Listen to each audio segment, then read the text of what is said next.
क्या आपने कभी सोचा कि आप जो दुनिया में इतना सब कुछ देख पा रहे हैं, ये जीवन आया कहाँ से? कभी आपके मन में सवाल तो आया होगा, हम शुरू से ही ऐसे थे या ये हमें वरदान में मिला? इसका जवाब है नहीं। जीवन आपके लिए ही नहीं, इस पूरी गैलेक्सी का एक रहस्य है। ये इंसान आज जो इतनी तरक्की अपने बुद्धि क्षमता से कर पा रहा है, ये खरबों करोड़ों सालों का विकास है। लेकिन सवाल ये भी उठता है कि ये जो जीवन है कहीं बाहर से आया या फिर ये पृथ्वी पर ही पनपा, और इतना सब कुछ हुआ कैसे? दोस्तों, सवाल तो बहुत से हैं और इनसे जुड़े हैं ऐसे कई छुपे हुए रहस्य। तो वीडियो को अंत तक जरूर देखना, और आप अगर नए हैं तो चैनल को सब्सक्राइब कर ले। वीडियो शुरू करते हैं।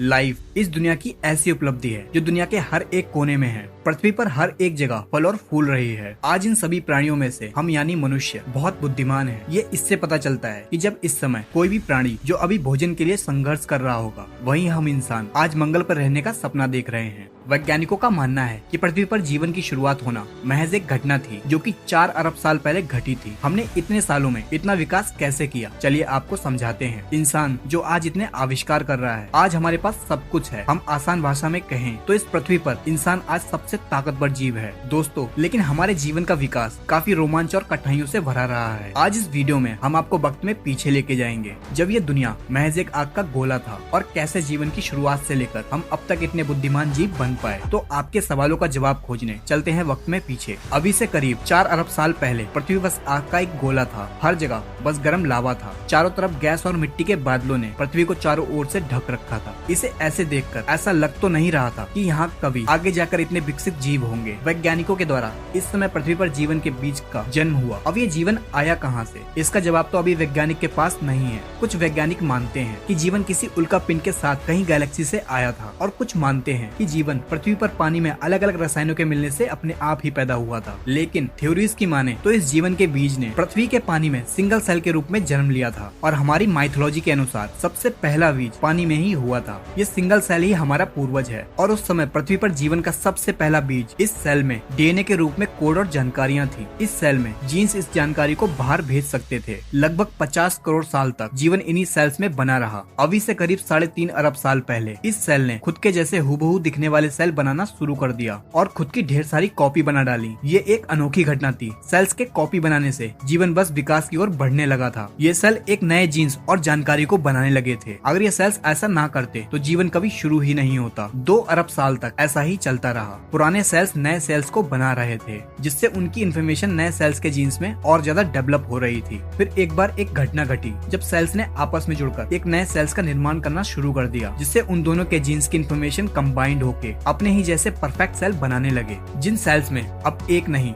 2 तरह के जीन्स की इन्फॉर्मेशन थी। इसके बाद ऐसा ही होता रहा। इन सेल्स में म्यूटेशंस होने लगे, जिससे मल्टी सेलुलर ऑर्गन्स पनपने लगा। जीवन धीरे धीरे डेवलप होता गया। जीन्स इन्फॉर्मेशन ट्रांसफर से ये और भी ज्यादा विकसित होते गए, जिस वजह से पानी में नए प्रकार के जंतु बन गए, जिनमें से एक प्रजाति के जीव हमारे पूर्वज थे। पानी में बस 3 इंच लंबे वाटर वॉर्म्स, जो कि अभी पूरी तरह से अंधे हैं और इन्हें प्रकाश को देखने की जरूरत अभी तक नहीं लगी, जिस वजह से प्रकृति ने इन्हें देखने के लिए आंखें नहीं दी। लेकिन अब समय आ चुका था अपने आप को खतरे से बचाने के लिए इन्हें आंखों को विकसित करना है। ऐसा करने में इन्हें 2 करोड़ साल का समय लगा, जिससे ऐसे सेल्स बन पाए जिससे ये प्रकाश को देख पाए। अब ये पहली बार ये रंगीन दुनिया को देख पा रहे थे, क्योंकि अब हमारे पूर्वजों की आंखें बन चुकी थी। अब इन्हें जरूरत थी ये जो भी देख रहे हैं इस इंफॉर्मेशन को स्टोर करने के लिए एक दिमाग, जो इनके ठीक आंखों के पीछे एक छोटा सा दिमाग विकसित होता गया। अब हमारे पूर्वज एवोल्यूशन के जरिए वर्म न रहकर एक मछली के आकार में आ गए। हमारा दिमाग अब छोटे छोटे डिसीजन और इन्फॉर्मेशन को प्रोसेस करने लगा। लेकिन जैसा हमने बताया, सेल्स के म्यूटेशन की वजह से कई तरह की प्रजातियां विकसित हो गई थी, जिनमें से कुछ खतरनाक भी थी। ऐसे ही खतरनाक प्रजातियां अब शिकार करने लगी थी। अब हमें जिंदा रहने के लिए इन खतरनाक जीवों से बचना होगा। हमने विकसित होकर अपनी चमड़ी को बहुत कठोर कर लिया, जिससे हम सरवाइव कर सके। लेकिन शिकारी भी विकसित हो रहे थे। उनसे बचने के लिए हमने उथले पानी में रहना शुरू कर दिया। लेकिन उथले पानी में ऑक्सीजन की मात्रा कम थी। हमने अपने आप को बचाने के लिए अभी से करीब 375 मिलियन साल पहले हमने कुछ ऐसा किया जो कि किसी भी जीव ने नहीं किया था। हमने ऑक्सीजन की कमी के चलते अपना मुंह पानी से बाहर निकाला। अब जो हवा ले रहे थे, हमारे शरीर में एक नए ऑर्गन यानी फेफड़ों का विकास हुआ। अब हम पानी और जमीन दोनों पर ही रहने लगे थे। अब हम हवा और पानी दोनों में ही सांस ले सकते थे। अभी से 365 मिलियन साल पहले हमने जमीन पर एक नई दुनिया देखी। ये वो अनोखा समय था जब हमने पानी को छोड़कर जमीन को चुना था। यहाँ हमारे लिए खाना भी था और पर्याप्त ऑक्सीजन भी। लेकिन यहाँ पर सूर्य की रोशनी बहुत तेज थी, जिस वजह से हमारी चमड़ी और मोटी होती गई। अब हमने जमीन पर जीना जीना सीख लिया था। हमारे पूर्वज अपने वंश को आगे चलाने के लिए अंडे देते थे, जिससे नई पीढ़ी जन्म लेती थी और इस नई दुनिया की इंफॉर्मेशन को स्टोर करने के लिए दिमाग और ज्यादा विकसित हो रहा था। लेकिन इस जमीन पर हम अकेले नहीं थे, यहाँ भी बहुत से जीव मौजूद थे जिनसे हमें अपने भोजन के लिए लड़ाई करनी पड़ी। इस लड़ाई को जीतने के लिए हमारे शरीर में जेनेटिक म्यूटेशंस के चलते बदलाव हुए, जिससे हमारा मुंह और बॉडी काफी ताकतवर हो गई और हम उनका भी शिकार करने लगे। लेकिन सब कुछ एक जैसा नहीं चलता, प्रकृति को कुछ और ही मंजूर था। 250 मिलियन साल पहले साइबेरिया में पिघला हुआ लावा पृथ्वी की गर्भ से बाहर निकलने लगा। इस मैग्मा की वजह से हानिकारक कार्बन डाइऑक्साइड ने सूरज की हीट को पृथ्वी के एटमॉस्फेयर में बांधना शुरू कर दिया, जिस वजह से गर्मी बहुत ज्यादा बढ़ गई। पृथ्वी के ऐसे माहौल में पेड़ पौधे खत्म होने लगे, जिससे बहुत सी प्रजातियां खत्म होने लगी और देखते ही देखते पृथ्वी की 95% प्रजाति खत्म हो गई। बची हुई 5% प्रजाति में हमारे पूर्वज भी थे और कुछ प्रजातियां भी, जो कि आगे चल के डायनासोर्स बनने वाले थे। धीरे धीरे पृथ्वी पर सब कुछ ठीक हुआ। अब हम एक बिल्ली की तरह दिखते थे। अब हम अपने शरीर को घसीट कर नहीं चलते, बल्कि अपने पैरों से ही आगे बढ़ते हैं। हमने प्रकृति की बहुत सी मार खाई है, तब जाकर हम इतने विकसित हो पाए। लेकिन हम अकेले नहीं हैं, कोई और भी है जिसका विकास ऐसे हुआ है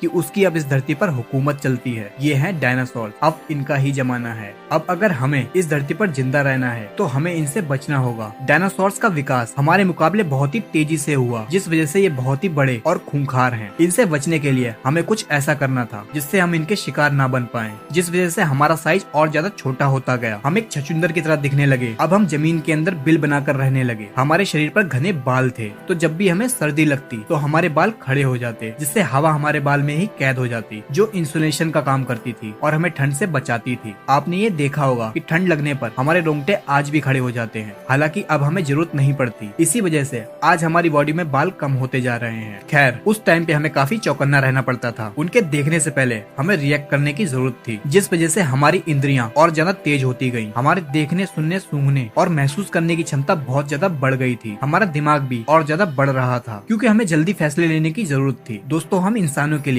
अगर बीते समय में कुछ भी अच्छा हुआ है तो वो है डायनासोर्स। उन्हीं की वजह से आज हमारे पास एक तेज दिमाग और पावरफुल सेंसेस हैं। इससे पहले हमारे पूर्वज अंडे दिया करते थे, लेकिन समय के चलते इन्होंने एक जिंदा बच्चे को जन्म देना शुरू कर दिया। अब बच्चों का विकास शरीर के बाहर नहीं बल्कि शरीर के अंदर कोक में होने लगा, और इन बच्चों को भोजन देने के लिए हमारे फीड ग्लैंड विकसित होकर मेमोरी ग्लैंड में बदल गयी, जिससे हम इस काबिल हो गए कि हम अपने बच्चों को दूध पिलाकर उन्हें पाल सकें, जिस वजह से हम सरवाइव कर पाए। ये सिंगल सेल से इंसान बनने के सफर में हमारे लिए बहुत बड़ी उपलब्धि थी। इस छोटे से जीव से लगभग 4000 प्रजातियां विकसित हुई, एक छोटे से चूहे से लेकर एक बड़ी व्हेल तक और हम इंसानों तक। यहाँ से मैमल्स का जमाना शुरू हुआ, लेकिन अभी भी पृथ्वी पर डायनासोर्स का ही राज था। फिर एक घटना हुई। अभी से 65 मिलियन साल पहले पृथ्वी पर एक माउंट एवरेस्ट के साइज की चट्टान गैलेक्सी से आई और मैक्सिको की खाड़ी में जा टकराई। उस एस्टेरॉइड्स के टकराने से पृथ्वी पर एक महाविनाश हुआ। धूल के बादलों ने पृथ्वी को पूरी तरह से घेर लिया और जगह जगह पर ज्वालामुखी फटने लगे और बहुत ही खतरनाक भूकंप आने लगे। तापमान बढ़ने की वजह से डायनासोर जल के राख हो गए। ये समय इतना भयानक था कि हमारे पास एक ही चारा था, धरती में बिल बनाएं और खुद को बचाएं। सौभाग्य से हम इन सब में पहले ही माहिर थे और हमने ऐसा ही किया। पृथ्वी पर सारी बड़ी प्रजातियां खत्म हो चुकी थी, बस अब छोटे छोटे जीव ही बचे थे, जिसमें से हम एक थे। लेकिन नेचर का एक नियम है, न्यू क्रिएशन, और कोई भी न्यू क्रिएशन से पहले पुराने निर्माण को खत्म होना होता है। इस महाप्रलय ने हमें इवॉल्व होने का मौका दिया। इस प्रलय में छोटे छोटे कीड़े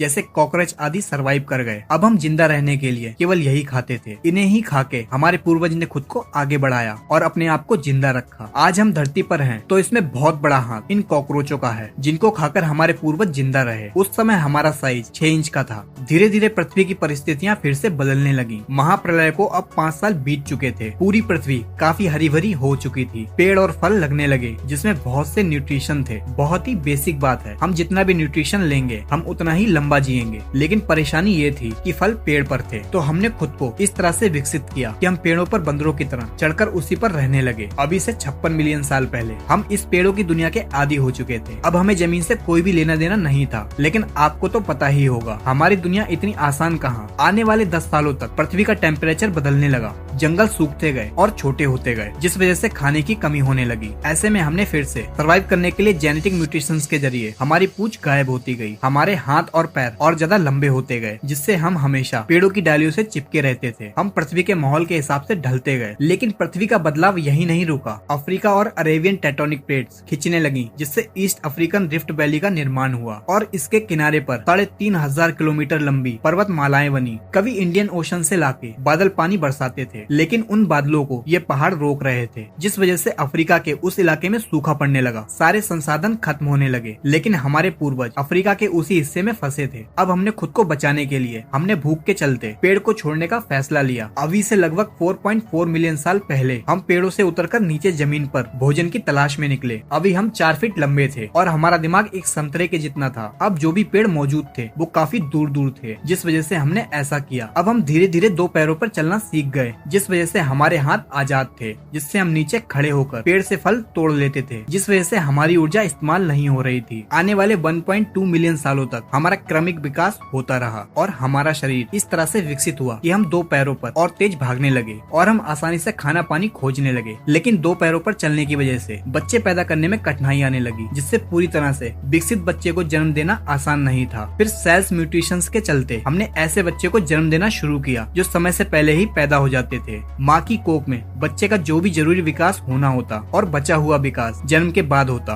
आपने देखा ही होगा, हम इंसान एक ऐसी प्रजाति हैं जिनके बच्चे जन्म लेने के बाद भी कमजोर होते हैं, जिनको अपने पैरों पे चलने में महीनों लग जाते हैं और माँ को अपने बच्चों को सालों तक दूध पिलाकर पालना पड़ता है। लेकिन आप देखेंगे तो जानवरों में ऐसा नहीं होता, उनका बच्चा जन्म लेते ही चलने लगता है। अभी से 3.2 मिलियन साल पहले हम अपने 2 पैरों पे ही चलते थे, लेकिन हमें जंगली जानवरों से बहुत ज्यादा खतरा था और हम जंगली जानवरों से तेज भी नहीं भाग सकते थे। लेकिन हम अपनी बुद्धि के दम पर उनसे बच तो सकते ही थे। हम लगातार बुद्धि का इस्तेमाल करके लगातार बचते रहे और समय के साथ हमारा दिमाग और ज्यादा बड़ा होता गया। अभी से 2.3 मिलियन साल पहले हमारा दिमाग पहले से 2 गुना हो गया था और पहले हम होमो हैबिलिस थे, जिन्हें हैंडीमैन भी कहा जाता था, क्योंकि इन्होंने ही सबसे पहले पत्थर के हथियार बनाए थे, जिनका उपयोग हम अपने शिकार करने के लिए करते थे। ऐसा हमने अपनी दिमागी क्षमता से ही किया था। ये तो बस एक शुरुआत थी, अभी तो हमारे द्वारा बहुत कुछ बनाया जाना बाकी था। समय के साथ इन पत्थर के हथियारों को इस्तेमाल करते गए, उतना ही पत्थर को पकड़ने के लिए हमारा अंगूठा विकसित होता गया, जिससे हमारी पकड़ मजबूत हो जाए। और आज भी जीवन में अंगूठे का बहुत उपयोग है। अब बिना अंगूठे के कोई भी काम नहीं कर सकते, मानो हम अधूरे ही हैं। क्रमिक विकास चलता रहा और आज से 1.8 मिलियन साल पहले हम होमो इरेक्टर बने। अब हम हंटर बन चुके थे। हम खुद ही शिकार करते थे। हम साथ मिलकर शिकार करते हैं और साथ मिलकर ही खाते हैं। फिर एक दिन आसमान में बिजली की वजह से जंगल में आग लगी, जिसमें कई जीव मारे गए, लेकिन ये आग हमें ठंड से बचा रही थी। और जो जीव आग में जल के मरे थे, हमने पहली बार पका हुआ मांस खाया, जो कि हमें बड़ा ही अच्छा लगा, जो कि पचाने में भी आसान था और चबाने में भी। हमने आग को जलाना सीखा। ये खोज हमारी दुनिया को बदलने वाली थी, क्योंकि प्रकृति की शक्ति अब हमारे पास थी। आग हमें दूसरे जानवरों से सुरक्षित रखती थी और हमें ठंड से भी बचाती थी। और सबसे खास, हम पका हुआ मांस खाने लगे, जिससे हमें ना तो पचाने में ऊर्जा लगानी पड़ती और ना ही चबाने में। ये सारी शरीर की ऊर्जा अब हमारे दिमाग को और ज्यादा बड़ा और होशियार बना रही थी। लेकिन अभी भी हम एक दूसरे से कम्युनिकेट नहीं कर पा रहे थे,